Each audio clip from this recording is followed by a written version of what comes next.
예배를 위해 기도하시겠습니다. 할렐루야. 사랑과 은혜가 충만하신 아버지 하나님, 감사와 영광을 돌려드립니다. 우리를 사랑하여 주시고 우리의 죄로부터 저희를 자유케 해주시기 위해서 하나님 구원의 큰 계획을 품으시고 예수 그리스도를 우리에게 보내주시사 예수 그리스도의 희생을 통하여 우리의 죄의 대가를 대신 치러 주시고 우리를 하나님과의 평화로운 관계 속으로 하나님의 자녀와 하나님 나라의 백성으로 삼아주신 은혜를 진심으로 감사드립니다. 하나님, 2021년 사순절기 가운데 특별히 고난주간을 함께 하고 있습니다. 예수 그리스도의 그 십자가의 길을 더욱더 깊이 묵상할 수 있는 은혜가 저희 모두에게 있게 하여 주시고 그 은혜에 다시 한번 감격하며 감사하며 하나님 앞에 설 수 있는 그런 은혜를 저희들에게 더하여 주시옵소서.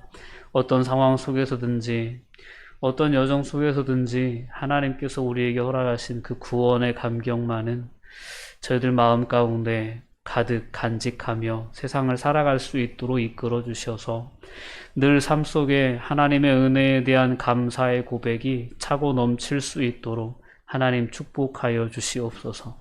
때로는 현실이, 때로는 내 삶에 닥친 삶의 문제들이 우리를 근심하게 하고 염려하게 하고 때로는 우리의 마음을 아프게 하지만 그 모든 상황 속에서 우리로 하여금 다시 일어설 수 있게 하는 놀라운 능력이 바로 십자가의 복음인 줄 믿습니다. 아버지 하나님께서 우리를 어떻게 사랑하셨는지를 저희들 분명히 잊지 않고 기억함으로 말미암아 어떤 상황 속에서든지 감사의 고백으로 담대히 서갈 수 있도록 하나님 인도하여 주시옵소서. 오늘도 예배를 통하여 함께 나누는 말씀 속에서 우리의 모습을 발견할 수 있게 해주시고 있는 모습 그대로 하나님 앞에 나아갈 수 있는 은혜를 저희들에게 더하여 주시옵소서. 감사드리며 예수님의 이름으로 기도하옵나이다. 아멘. 네, 성경 말씀 마태복음 27장의 말씀입니다. 마태복음 27장 11절부터 보도록 하겠습니다. 11절부터 31절까지 말씀 보도록 하겠습니다. 우리 한 절씩 교독하여 봉독합니다. 예수께서 총독 앞에 섰음에 총독이 물어 이르되 내가 유대인의 왕이냐?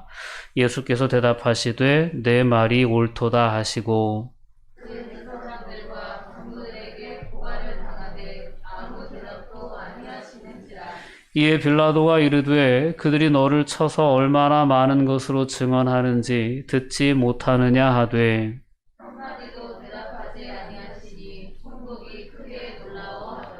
명절이 되면 총독이 무리의 청원대로 죄수 한 사람을 놓아주는 전례가 있더니 그때에 바라바라 하는 유명한 죄수가 있는데 그들이 모였을 때에 빌라도가 물어 이르되 너희는 내가 누구를 너희에게 놓아주기를 원하느냐 바라바냐 그리스도라 하는 예수냐 하니 이에 그가 그들의 시기로 예수를 넘겨준 줄 알리더라.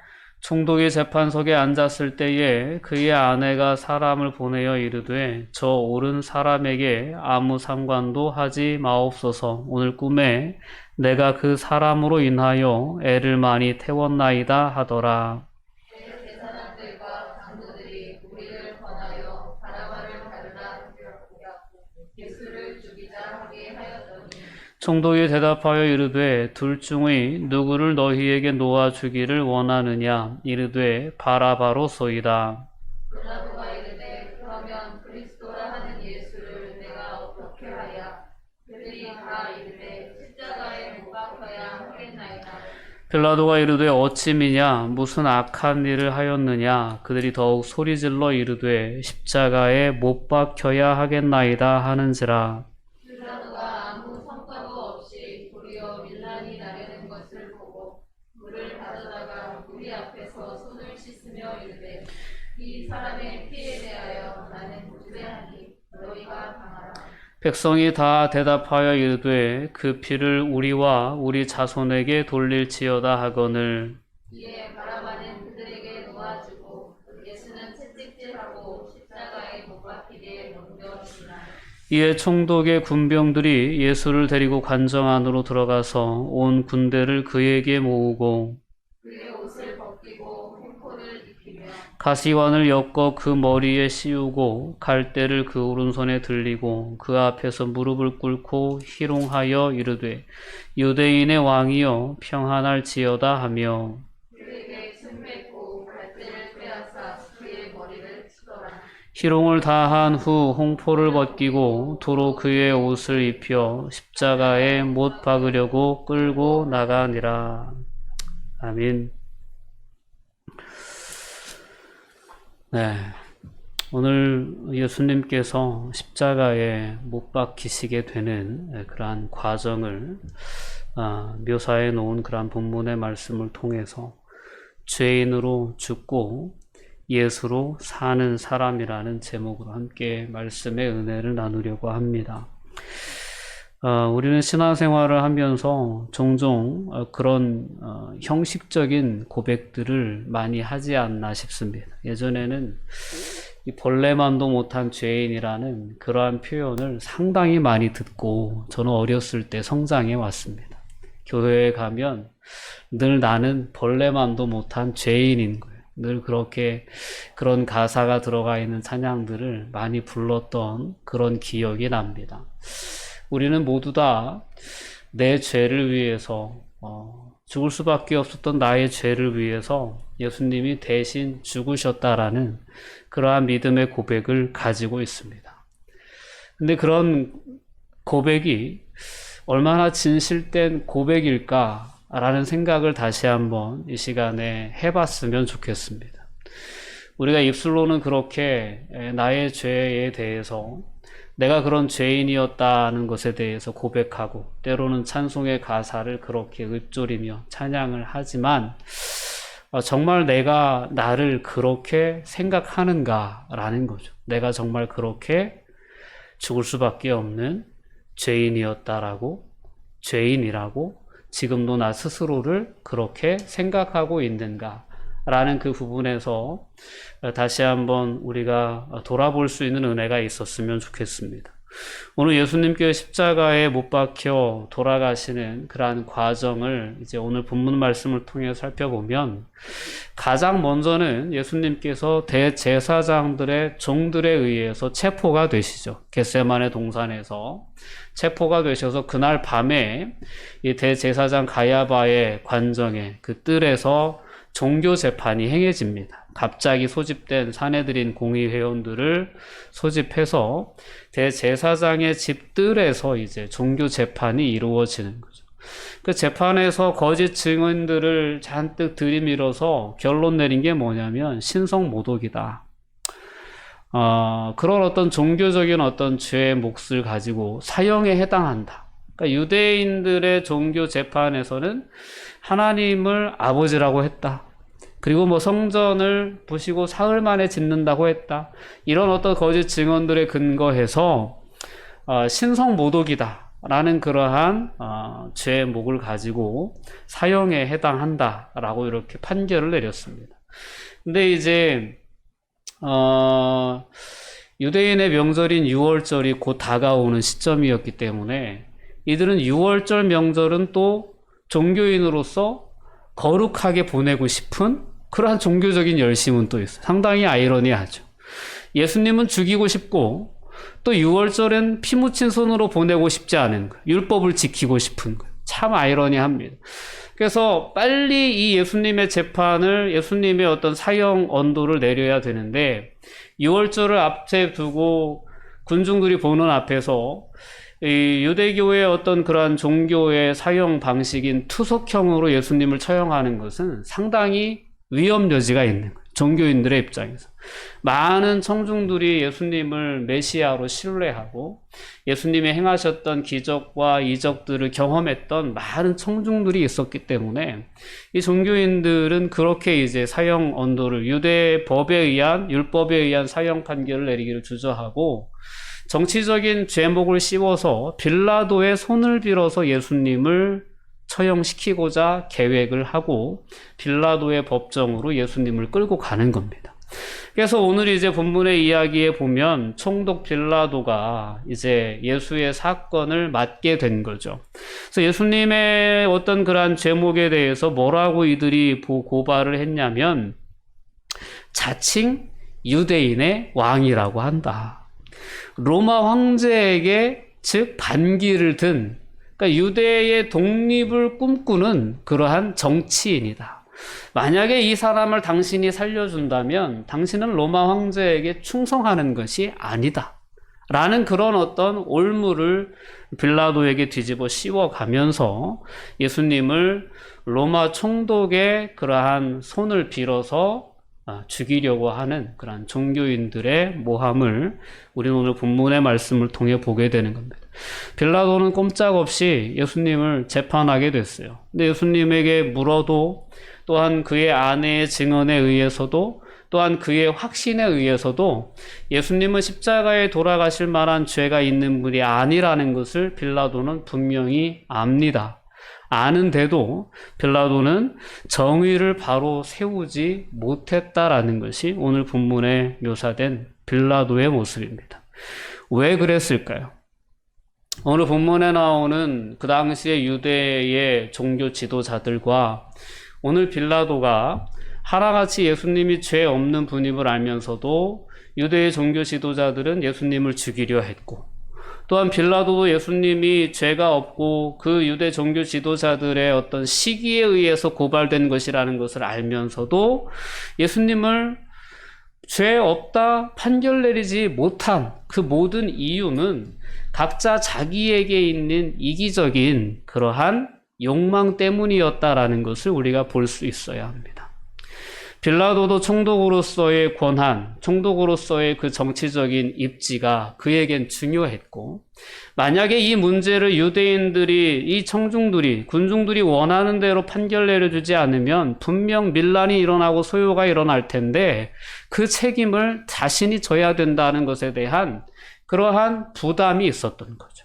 정치적인 자신의 자리를 잃어버릴지도 모른다라고 하는 그러한 자신의 자리에 대한, 권력에 대한 이기적인 욕망이 앞섰던 것이고, 또한 이 종교인들, 대제사장들, 서기관들, 바리새인들로 대표되는 유대의 종교인들은 예수님이 행하시는 모든 일들이 옳고 바르고 그것이 맞다라는 것을 분명히 알지만 예수님에게로 쏠리는 군중의 관심과 인기, 예수님이 계속 계시다면 자신들이 설 자리가 없다는 사실을 그들은 또한 너무나도 분명히 아는 거죠. 그래서 예수님은 죽어야 되는 그러한 존재였던 거예요. 그 역시 종교인들이 누려왔던 그들만의 기득권, 권력, 그런 어떤 권위, 이러한 것을 잃고 싶지 않은 그런 이기적인 욕망이었다라는 것입니다. 오늘 예수님을 십자가에 못 박으라고 갑자기 돌변하여 예수님을 십자가에 못 박으라고 외치는 군중들의 모습도 마찬가지입니다. 이 군중들은 예수님이 기적을 행하시는 곳에서 떡을 얻어먹기도 하고, 질병이 치유받기도 하고, 자신의 주변에 있는 사람들 속에서 막 수많은 기적과 이적들을 경험한 사람들이 그 가운데 얼마나 많겠습니까? 근데 그들이 갑자기 돌변해서 예수님을 십자가에 못 박으라고 외치는 그러한 군중이 되었습니다. 그들 안에 있는 것은 또한 어떤 욕망일까라는 것을 돌아볼 필요가 있습니다. 예수님은 요한복음에서 자신들을 따르는 무리들에 대해서 그런 표현을 하십니다. 이 사람들이 나를 따르는 것은 떡을 먹고 배부른 까닭이라 라고 말씀합니다. 즉 많은 사람들이 예수님을 따랐던 실질적인 이유는 그 역시 이기적인 욕망을 채워주는 분이었기 때문에 예수님을 따랐었다라는 것입니다. 지금 상황은 어떻습니까? 예수님이 대제사장의 뜰에서 재판을 받으시고 조롱을 받으시고 모욕을 당하시는데 예수님은 아무 대꾸도 안 하시고 아무 변호도 안 하시고 그 상황을 다 이렇게 얼마든지 이제 바꿀 수 있는 능력이 있는 분이신데 정말 무능력한 모습으로 순순히 그 십자가의 길을 걸어가시는 그 모습 속에서 그들은 더 이상 기대할 것이 없다라는 그러한 판단을 내리게 되어 예수님보다 더 권력이 있어 보이는 로마 총독, 예수님보다 더 권력이 있어 보이는 당시의 종교 지도자들의 편에 그들은 서기로 너무나도 쉽게 결단을 내렸던 것입니다. 이 모든 것들 안에 있는 예수님이 십자가의 길을 걸어가시는 그 과정 가운데 예수님의 제자들이 가룟 유다가 예수님을 넘기죠. 베드로도 예수님을 모른다고 부인하죠. 그리고 이 어떤 제사장의 법정에서도 빌라도의 법정에서도 되어지는 모든 일들 가운데 예수님이 십자가의 길을 걸어가도록 돕는 하나의 분명한 주제가 있다면 인간의 욕망이라고 하는 것이었습니다. 다들 자신의 생명에 대한, 또한 자신의 권력에 대한, 자신의 그 삶의 자리에 대한 그러한 욕망을 내려놓지 못해서 그들은 예수님이 죄 없는 분이라는 사실을 알면서도 예수님을 십자가로 계속 몰아가고 있는 주인공들로 등장하는 것입니다. 자, 이런 모습들을 우리가 보면서 다시 한번 예수님의 십자가에 대한 우리의 고백을 점검해 볼 필요가 있습니다. 예수님이 왜 나의 죄를 위해서 십자가에 죽으셨다라는 그 신앙 고백이 왜 교회 전체의, 즉 그리스도인의 고백으로 자리 잡게 되었는가에 대한 것을 오늘 예수님의 십자가의 길을 걸어가는 과정 가운데에서 예수님을 버렸던, 예수님을 배신했던, 예수님을 죽이고자 했던, 예수님을 등졌던 그 모든 무리들이 가지고 있었던 그 욕망이 여전히 우리 안에 있는 욕망이기 때문입니다.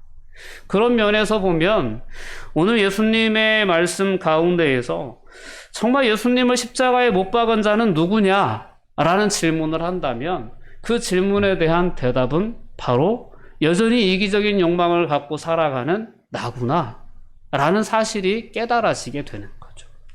오늘 빌라도를 우리가 비겁하다 라고 판단할 수 있고 정죄할 수 있습니다. 유대의 종교 지도자들에 대해서 어떻게 저럴 수 있냐? 이렇게 막 정죄하고 판단할 수 있어요.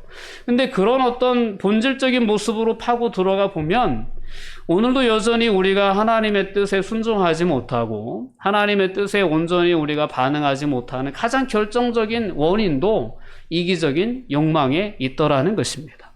그래서 오늘 예수님을 십자가에 못 박은 자는 다름 아닌 우리구나, 나구나 라는 사실이 오늘 이 말씀, 이 이야기들을 통하여서 우리가 우선적으로 깨달아야 할 부분들입니다. 이런 고백이 있을 때 예수 그리스도의 십자가의 복음은 우리에게 놀라운 은혜, 놀라운 능력이 되는 줄 믿습니다. 오늘 예수님 대신에 풀려난 바라바라고 하는 인물이 오늘 본문에는 등장합니다. 이 바라바라는 그러한 단어는 바르, 아바라는 단어의 합성어입니다. 아버지의 아들이에요. 참 이름이 웃기죠. 아버지의 아들.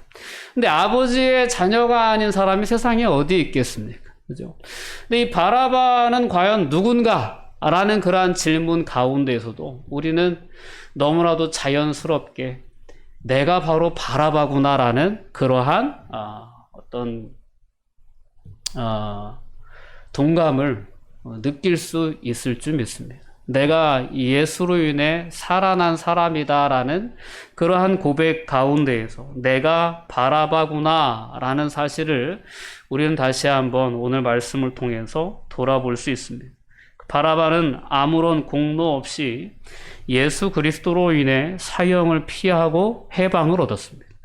예수님이 못 박혀 돌아가셨던 그 끔찍한 십자가의 형틀에는 원래는 바라바가 달렸어야 맞습니다. 근데 갑자기 그 상황이 갑자기 변하는 거예요.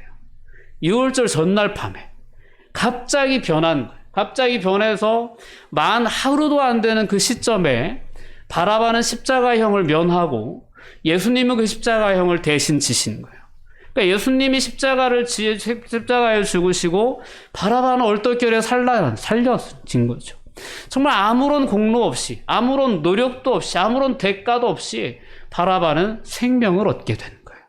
그 끔찍한 사형틀로부터 벗어날 수 있었던 거죠. 오늘 우리가 입게 된 은혜가 이와 같은 은혜라는 사실을 우린 분명히 기억할 수 있어야 합니다.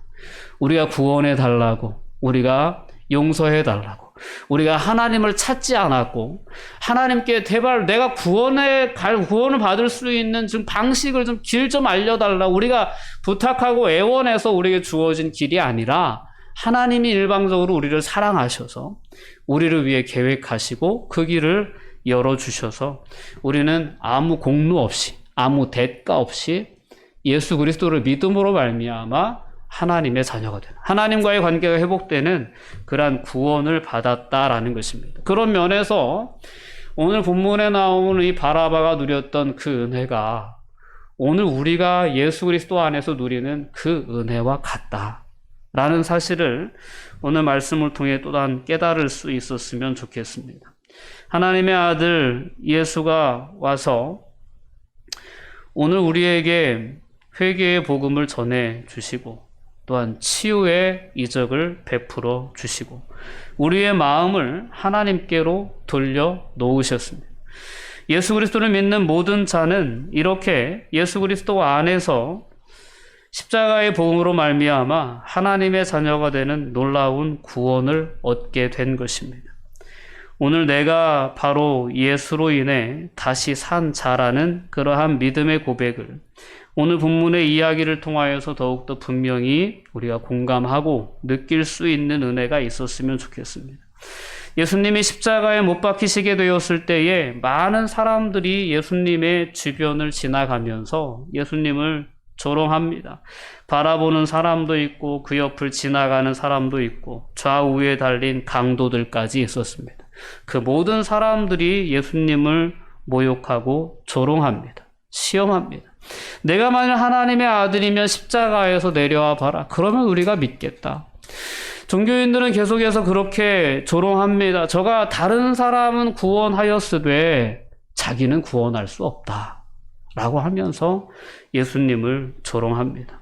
저렇게 예수님께서 십자가에서 담담하게 그 십자가의 길을 걸어가시고 또 자신을 위해서 한마디도 변호하지 않으시고 쓸개즙을 탄 포도주를 이제 고통을 줄여주는 그러한 음료죠. 근데 그거를 마시기를 거절하면서 십자가의 고통을 온전히 달게 자신이 몸으로 스스로 그렇게 다 경험하시기로 결정하시면서 그 십자가의 길을 걸어가신 그것은 바로 예수 그리스도 안에 있는 우리에게 그러한 구원의 은혜를, 놀라운 구원의 은혜를 허락하시기 위함이었다라는 거죠. 오늘 이렇게 여전히 욕망에 사로잡혀 배신하고 때로는 죽이고 이런 삶을 살아가던 그 시대의 그 모든 사람들을 예수님은 구원하시기 위해서 친히 그들을 위해서 십자가에 자신의 생명을 내어 주신 것입니다. 오늘 이러한 예수 그리스도에 대한 복음과 예수 그리스도의 복음으로 말미암은 놀라운 그러한 새로운 신분에 대해서 우리가 복음을 통하여 분명히 듣고 알면서도 불구하고 여전히 우리의 삶의 모습을 돌아보면 욕망이라고 하는 내 이기적인 어떤 그러한 욕망이라고 하는 그러한 범주에서 우리의 삶이 벗어나기가 참 쉽지 않구나 라는 사실을 깨닫게 됩니다. 오늘 다시 한번 우리가 사순절 기간, 특별히 고난주간을 우리가 함께 보내면서 내 죄로 인해서 예수님이 돌아가셨다라는 믿음의 고백이 좀 더 솔직하게, 좀 더 진실되게 하나님 앞에 고백될 수 있었으면 좋겠습니다. 그리고 구원의 은혜를 받은 자로서 마땅히 우리가 삶을 살아가야 할 삶의 방식이 무엇인가를 다시 한번 깨달을 수 있었으면 좋겠습니다. 인간은 자신의 본능적인 욕구에 이끌려 살아가면 욕망에 따라 살아가는 존재로 살아갈 수밖에 없습니다. 그렇기 때문에 예수님은 예수님의 제자들에게 분명하게 말씀하셨던 거죠. 자기를 부인해야 된다. 자기를 부인해야 되고 자기 십자가를 지고 나를 따라와야 된다라고 말씀하셨던 것입니다. 자, 우리는 이 길을 다시 한번 결단할 수 있어야 합니다. 나 자신의 유익과 만족을 추구하는 삶을 살아가다 보면 우리는 다시 그 욕망에 치우친 삶을 살아갈 수밖에 없고, 그 욕망에 이끌려 예수님을 배신하기도 하고 정의를 외면하기도 하고 예수님을 때로는 핍박하기도 하고 조롱하기도 하고 때로 예수님을 죽이기까지 하는 그러한 그 시대의 사람들의 모습과 똑같은 모습으로 우리도 세상을 살아갈 수밖에 없어요. 그렇기 때문에 우리는 예수님의 부르심에 다시 한번 우리의 삶을 조정해 나갈 수 있어요. 나 자신을 부인하고 내게 주어진 십자가의 길을 걸어가는 것이 바로 그러한 욕망의 그러한 덫에서 우리가 벗어나서, 즉 하나님을, 예수님을 나의 어떤 만족을 추구하는 도구로, 통로로 삼는 그런 어떤 삶의 모습이 아니라, 그런 종교인의 모습이 아니라 하나님의 뜻이 내 삶을 통하여 이루어지기를 기대하며 내 삶을 내어 드릴 수 있는 신앙인의 길을 선택하는 그러한 자로 저와 여러분이 서기를 기대하신다라는 것입니다. 예수님은 십자가의 사역을 통하여서 새로운 세계를 여셨습니다. 오늘 이제 45절 이하의 말씀을 보면 예수님이 운명하셨을 때 일어난 일들에 대해서 소개를 해놓고 있습니다.